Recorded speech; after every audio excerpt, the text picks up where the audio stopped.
Hi, Filter here. Sorry I didn't put out my video for Humans, episode 7.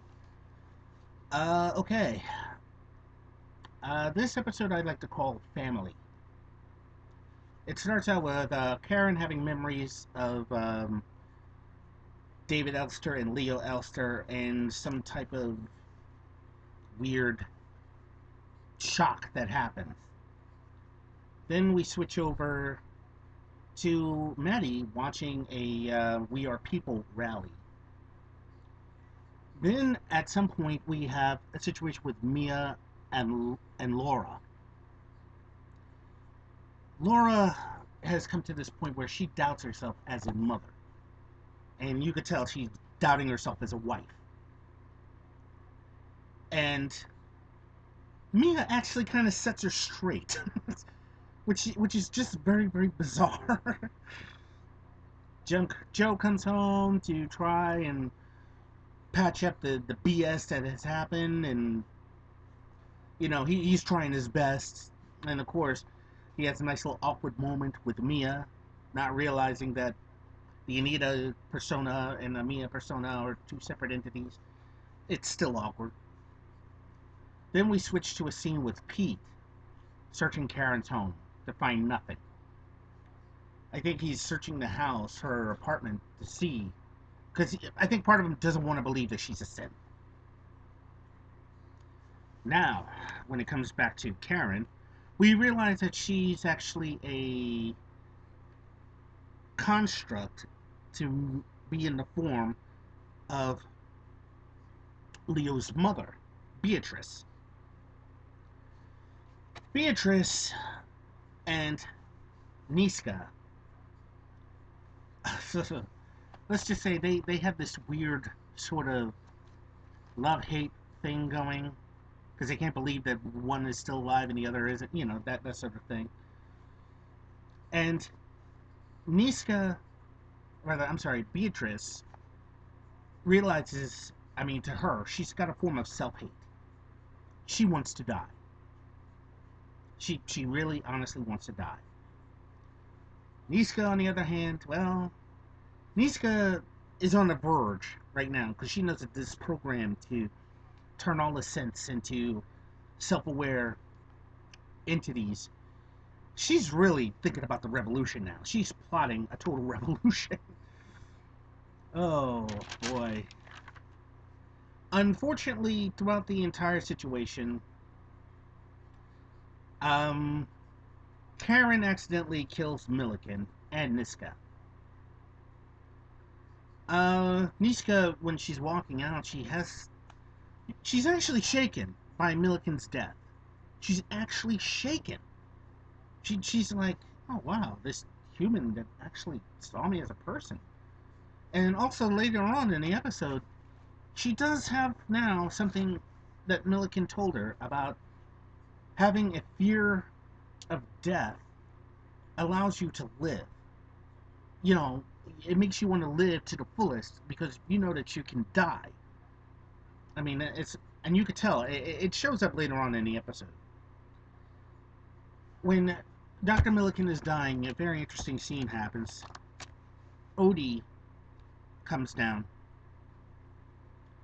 and pretty much comforts Milliken as he's sort of on the verge of collapse himself. He was an old model synth, and he's really about to shut down real soon. Oh boy. Leo and George reunite. Let's see. Now we get to the point of the Hawkins family.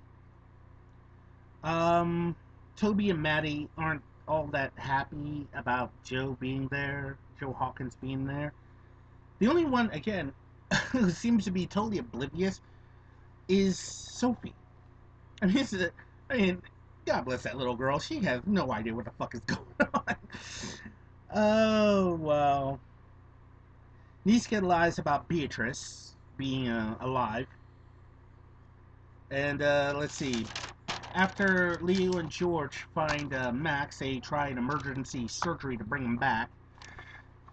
and now it becomes a wait and see kind of thing. And this, surprisingly, brings the Hawkins family together.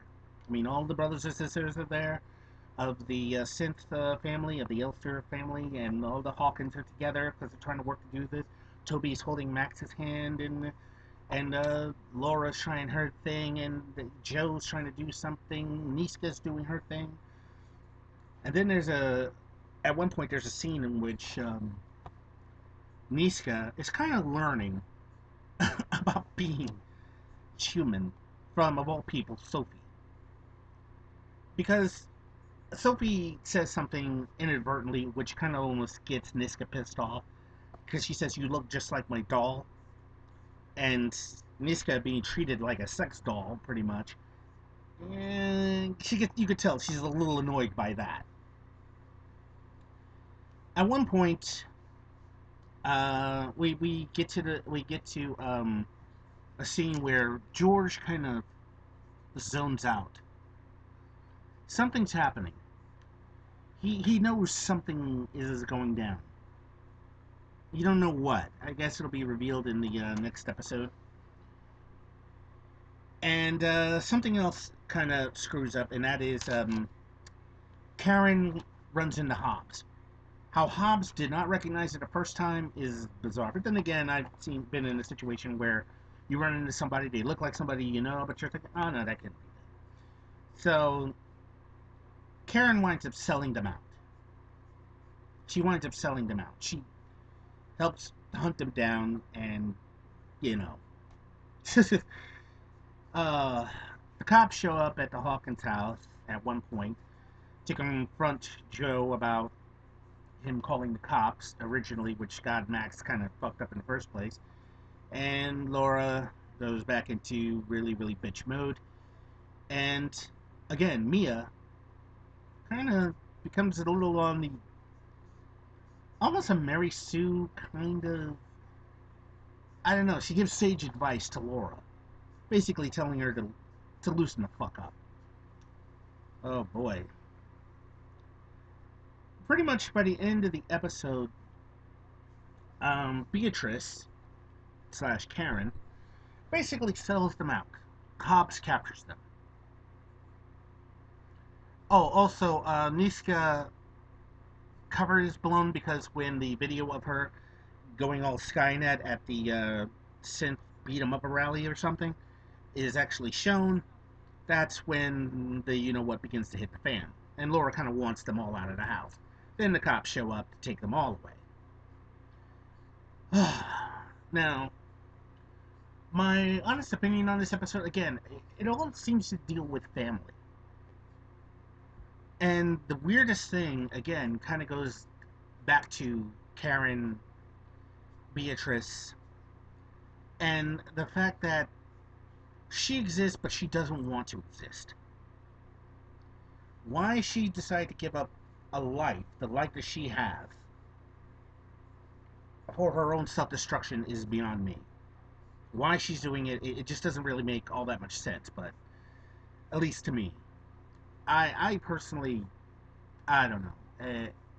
I give overall this episode, I kind of like it. I did like it. I guess that again my major concern is the character of Laura and why she's so tight-lipped about a lot of shit, and she's just so standoffish. Be honest with you, I can't see how Joe and her got together in the first place. I mean, it just doesn't make all that much sense. But hey, I don't write the damn program. I don't write this show. Um, again, let's see. Joe, I mean, he's trying to repair the damage. I mean, part of this stuff is his fault. You know, he brought Anita into the house, or Mia really into the house.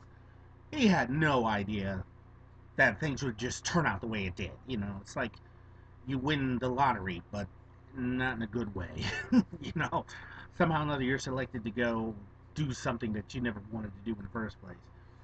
But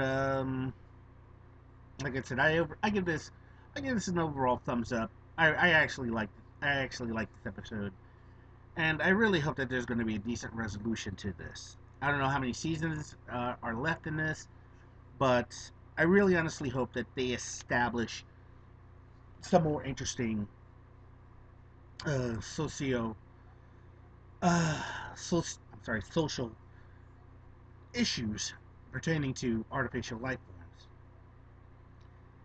And again, it does make me wonder what would happen if we did have this stuff, this technology running around.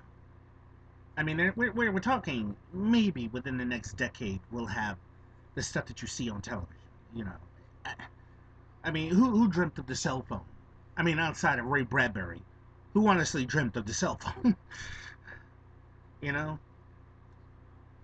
Well, that's all I have for today. Sorry if I ramble, but hey, rate this video if you like it, and if you don't, well, too bad. Have a good day. Bye.